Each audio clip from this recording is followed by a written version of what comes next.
Hannah Porter never imagined that a single whispered word could change her life forever. But when a mystery man murmured hole through her locked door before knocking her unconscious and stealing her baby, the quiet safety of Willow Creek shattered into a nightmare of hidden tunnels, cryptic clues, and a predator who vanished without a trace. Hannah Porter had always thought of Willow Creek as the kind of place where nothing dangerous could ever happen. The town's streets were lined with old oak trees and warm yellow porch lights that gave the night a gentle glow. On that quiet Thursday evening, she moved through her small apartment with the comforting rhythm of routine. The soft hiss of the kettle filled the kitchen as she laid her 3-month-old daughter Lily into the crib. Outside, the world seemed calm, the only sounds a distant dog barking and the occasional hum of a passing car. Hannah liked the ordinary silence. It made her feel safe. She checked the locks, straightened the baby blanket, and thought of how peaceful the night might be. The sudden knock shattered the stillness like a dropped plate. It was sharp but not frantic, the kind of knock that demanded attention without urgency. Hannah froze,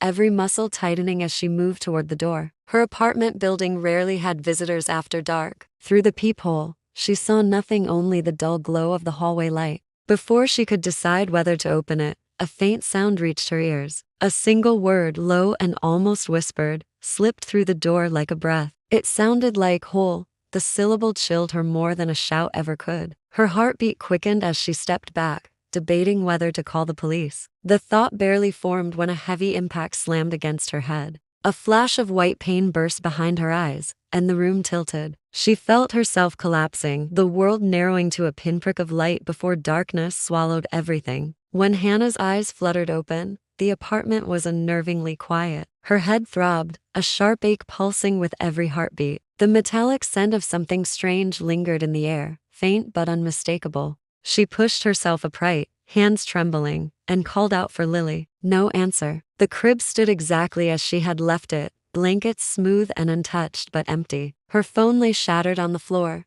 its screen spider-webbed with cracks. Panic surged like ice through her veins as she grabbed the broken device, somehow managing to dial emergency services. Her voice shook as she told the dispatcher what she had discovered. A single thought kept repeating in her mind, louder than the sound of her own heartbeat. Someone had been inside, someone she never saw, and they had taken her baby without leaving a trace. Police officers arrived within minutes, their flashing lights painting the quiet street in harsh red and blue. Hannah sat wrapped in a blanket on the couch, her head bandaged where the blow had landed, while detectives moved carefully through every corner of the apartment. They looked for forced entry, pried at window frames, and dusted for prints, but nothing explained how a stranger had slipped in. The door was locked, the latch untouched, and the windows sealed from the inside. Nothing had been stolen except the most important thing in Hannah's life. Near the baseboard of the nursery, one officer crouched and pointed to a faint marking. A single word hole had been scrawled in pale chalk barely visible against the wall. No smudges, no fingerprints,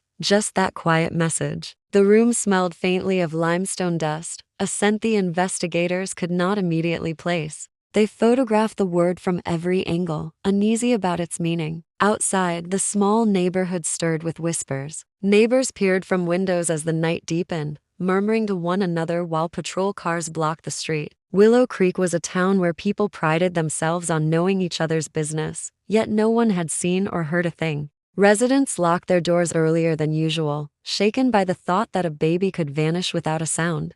Detectives interviewed Hannah repeatedly, searching for any detail she might have missed. She remembered the knock, the chilling word, and the sudden darkness, but nothing else. There was no grudge-bearing ex, no stranger who had shown unusual interest in Lily, and no obvious motive. Her phone records and social media accounts revealed nothing helpful. As news of the abduction spread, tips flooded the station. Most were vague: a stranger walking late at night, a car idling near the edge of town, a flicker of movement someone thought they saw in a yard. None of it led anywhere. Surveillance cameras on nearby streets showed normal evening traffic. No suspicious figures carrying a child, no vehicle speeding away. It was as if the intruder had stepped out of thin air and returned the same way. While reviewing older case files, a detective uncovered something unsettling. 2 years earlier, in a neighboring county, a mother had been attacked in her home and her infant taken. That child was never found. On the windowsill of that nursery, investigators had found a single word: hollow.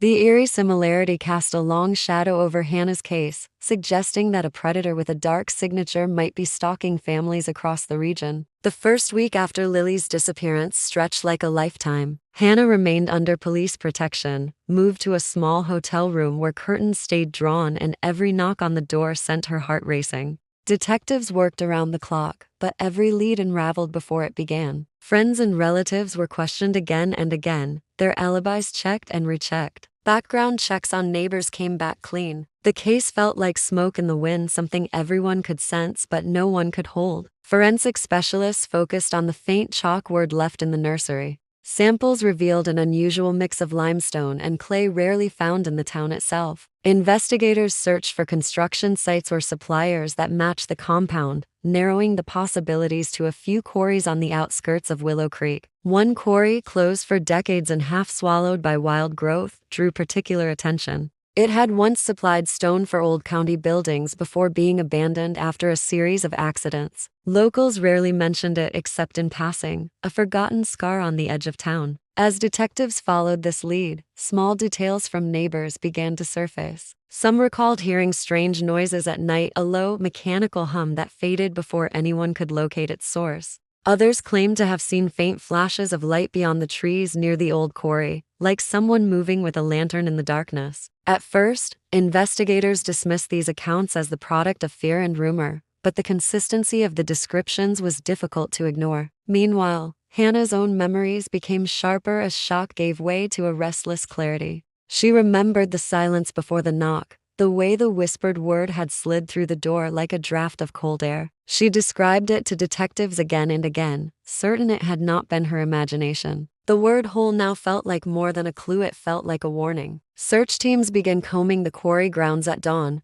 their flashlights cutting through thick morning fog. They found weathered mining equipment, rusted rails, and dark shafts that seemed to breathe with their own chill. One narrow tunnel descended deeper than the others, its entrance hidden by fallen branches. A detective noted faint footprints leading inside, small impressions in the damp soil that matched no member of the team. The air inside smelled of damp stone and something faintly metallic, the same scent Hannah had noticed in her apartment on the night Lily vanished. The search team entered the quarry at first light, their boots crunching over gravel that hadn't been disturbed in years. Morning mist clung to the trees, making the path ahead look like a place forgotten by time. As they moved deeper into the old mining site, the air grew colder and heavy with moisture. Rusted machinery sat half buried in weeds, and the echo of dripping water created a constant, unnerving rhythm. Every step seemed to stir a whisper of the past. The entrance to a narrow tunnel, hidden behind a curtain of overgrown vines and fallen branches, drew the team's attention.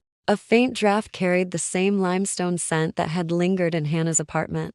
Flashlights revealed a steep passage descending into darkness. The walls were slick with damp stone, streaked with pale mineral lines. Moving cautiously, the officers followed the narrow path until it opened into a chamber that felt eerily intentional, as if someone had carved a secret from the earth itself. Old toys were scattered across the ground, wooden blocks, a broken doll, a plastic bottle discolored with age. Blankets lay in small heaps, some so old they had turned brittle. It was not a place left to chance. Someone had been here, perhaps for years, building a hidden refuge beneath the town. Pinned to the wall with a rusted nail was a sheet of newspaper yellowed by time. It described missing children from different counties, some cases decades old. Nearby, an old notebook rested on a rock. Its pages were filled with a single phrase, written again and again in an unsteady hand: "The whole takes what the world does not deserve." The repetition of the words was chilling, each line pressed into the paper with uneven pressure as if carved by obsession. While some officers documented the scene, others ventured further, drawn by a faint sound barely audible over the drip of water. Fresh footprints marked the damp soil, small but distinct, leading toward a collapsed section of tunnel.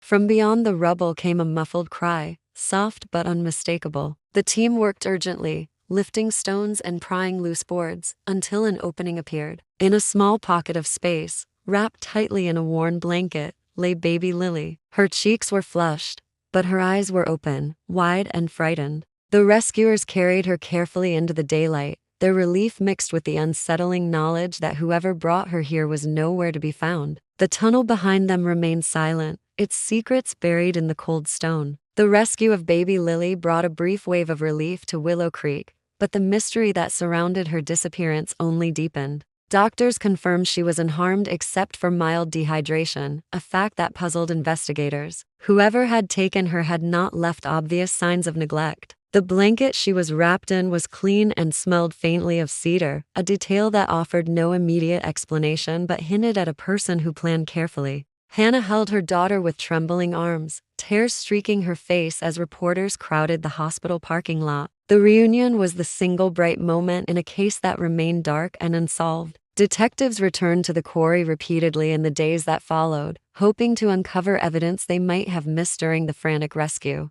They mapped every tunnel, photographed every surface, and collected every item left in the underground chamber. The notebook with its repeated message was examined by handwriting experts, but no matches surfaced in any database. The chalk samples matched no known supplier in the region. Even the footprints found near the collapsed passage faded into the damp soil before they could be cast. It was as if the abductor had been a shadow, leaving only echoes behind. A potential witness came forward with a fragment of information. A truck driver reported seeing a man in a gray hooded jacket walking along a service road near the quarry on the night Lily was taken. The description was vague, medium height, average build, face hidden. Security footage from a highway rest stop hours later showed a similar figure carrying a small duffel bag, but the grainy image offered no clear identification. The trail went no further. Speculation spread through the community. Some believed the abductor had been watching Hannah for weeks, waiting for the perfect opportunity. Others whispered about an old local legend of a quarry hermit, a figure said to live among the tunnels, taking things the world would not miss. Online forums debated whether the case was the work of a single obsessive individual or part of a larger pattern linked to other missing children. Despite nationwide alerts and interviews broadcast across multiple states, no suspect was ever caught. Hannah eventually moved away, determined to rebuild her life somewhere far from the quarry and its shadows. Yet the mystery lingered. Residents still speak of the word hole with unease, and some refuse to go near the quarry after dark. The unanswered question remains a quiet threat. If the one who took Lily is still out there, no one can predict when the hole will open again.